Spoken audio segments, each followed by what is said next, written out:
السلام عليكم. حضر معكم كعكات البرتقال خالية من الجلوتين. نضيف بيضة وحيدة كاملة، واحد صفار بيضة، الملحة، ونطربوا الكل.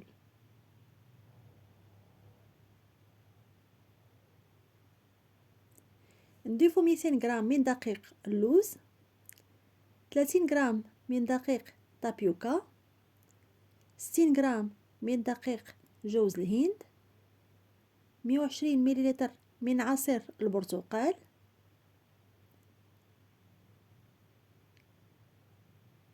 40 غرام من الزبدة بلدية دائبة، ملعقة صغيرة بيكربونات الصودا،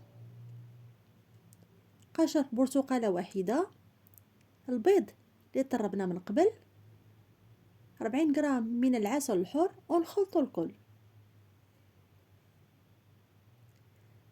نفرشوا بابي سلفوريزي وندهنوه بالزيت ونطلقوا العجين، والسمك ممكن تغلضوها ولا ترققوها، لكم الاختيار. ونقطعوها قطع متساويه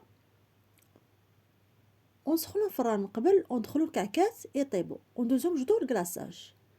نضيفوا ملعقه كبيره من الزبده بلديه، 2 معالق كبار من العسل الحر، 3 معالق كبار من عصير البرتقال، ونخلطوا الكل ونخليوه حتى يعقد لينا الكلاصاج.